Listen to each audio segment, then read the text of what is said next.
Time to play the game! Hello. In this video, I'm going to talk about a new keyword, Struct. Struct is a keyword that will allow you to create groups of data which will be linked all together. We call this a structure, actually, and we'll see that in a moment. I'm going to show you an example. Imagine we have a problem and want to do geometric calculations on points. Imagine. So imagine I have 10 points in an area. One of the methods to define 10 points in a 2D area with variables, we'll use ints. Let's not get crazy and use floats. So you'll have the choice to do this. Int x, square brackets 10, so those are x coordinates of your 10 points, and int y, square brackets 10, are your y coordinates of your 10 points.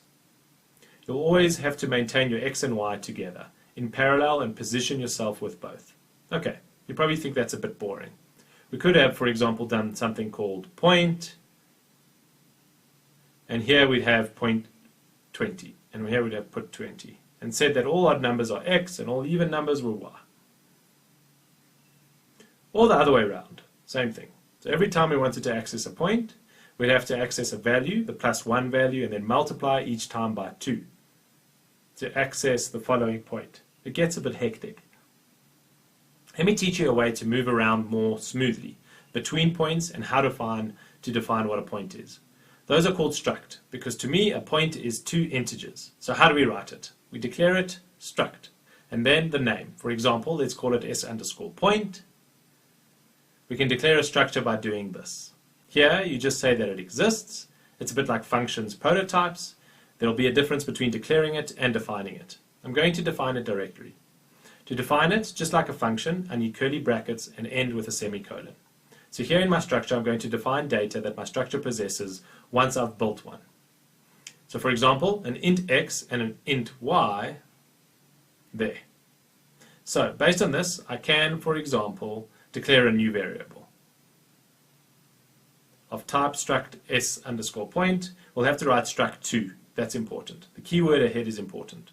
For those of you who know other languages where the struct disappears, be careful.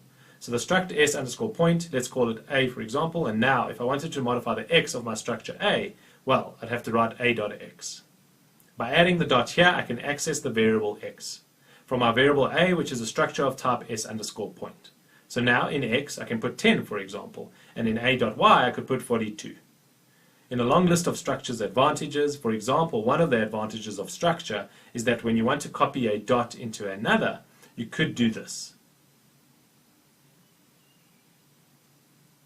And now b is a copy of a. It means that if we modify a now, and b won't be affected, and vice versa. So b, now its x is worth 10 and its y is worth 42. So that's a huge advantage. Watch out, when you do a function call, remember that we copy. So if you set a structure as a parameter, you'll get the exact position. You'll have to copy, in this case, 2" and risk doing heavy operations, which would take up a lot of memory, having ginormous implications, and it's probably going to happen. So in general, we use pointers to structures, and when we try to pass them, except if you know what you're doing, in which case it's okay.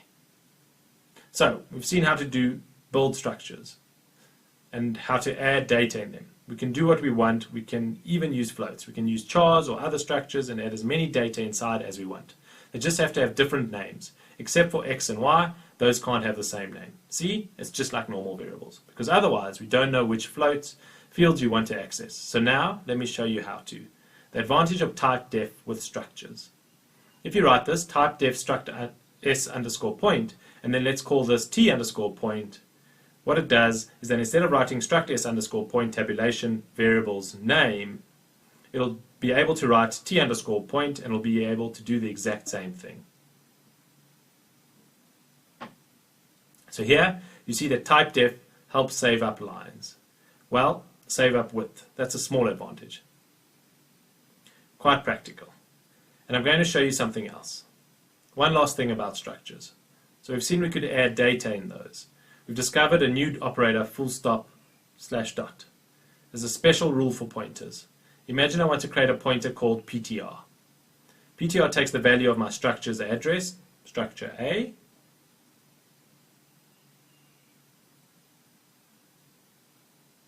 so the thing is, in order to access the element X from A via PTR, in your minds, in all logic, we could have written this. Star PTR, full.stop, X, because basically star PTR is the same as A. Had I written this, no problem, it works. There's another way to write it, using arrows. The arrow can replace the asterisk dot, meaning you're dereferencing your pointer. And behind, you're going to look for a structure's element, because the element towards which pointed your pointer is a structure. That's it. We've covered the basics of structures. As simple as this, and with these basics, we'll be able to achieve many things. It's a notion that we use a lot in C, so try and practice, because you'll see we're going to use this notion a lot.